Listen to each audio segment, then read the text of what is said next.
Deputy Speaker, I move the motion relating to government spending in the terms in which it appears on the notice paper. Member for Casey. Well, thank you, Deputy Speaker.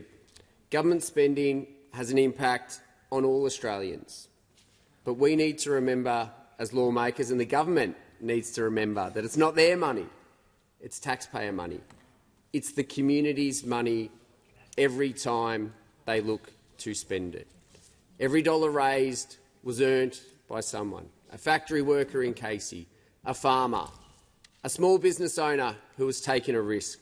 So it is so important and so crucial for the health of the country and the health of the community that that taxpayer money is spent well. And unfortunately, in Australia today, we have a Treasurer that has clearly lost the confidence of the Prime Minister. The Prime Minister clearly has no confidence in the Treasurer, and that is a dangerous situation for our country. And we know that because the Treasurer had to stand 2 weeks ago and backtrack on his biggest commitment when it came to raising revenue in the budget, the superannuation changes. And the Prime Minister was clever. He asked and ordered the Treasurer to deliver that backtrack and that backflip on the first day of the Prime Minister's leave for holiday. The Prime Minister then went to the US, and he's now at ASEAN, not in the country, to face questions in question time about that huge backflip. And what does that say about this Treasurer? He has been rolled again by this Prime Minister, just like he was rolled at the productivity round table, which the Treasurer wanted to turn into an economic reform round table, got pulled back into line. It became a productivity roundtable with one outcome: suspension of the building code, the National Building Code, which was coalition policy at the last election. So a three-day talk fest for the government to rebadge a coalition policy. It's because we argued at the time, when it comes to the super changes, that indexation was a must, and you should not tax unrealised capital gains.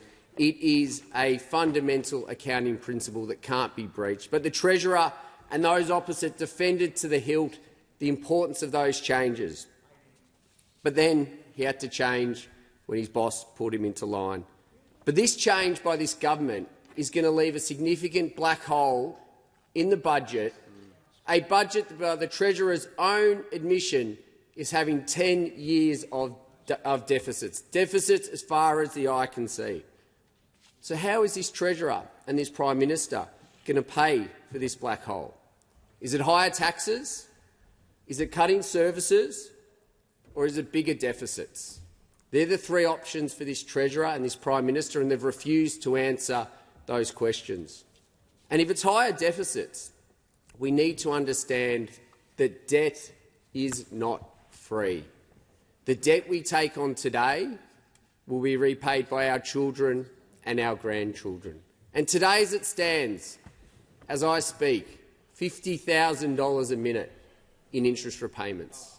$50,000 a minute under this government, $9 trillion under this government. And what it shows us is that Australians are paying the price. And I see the Minister for Aged Care wants to talk about $1 trillion of debt. He faithfully regurgitates the Treasurer's talking points, and I came prepared because I had a feeling those opposite might talk about misleading the parliament with the $1 trillion of debt that they inherited. I will table at the end. I'll give the minister a notice. I'll table the document from ABC Fact Check that shows that that's pure spin from the Treasurer and those opposite. They did not inherit $1 trillion in debt.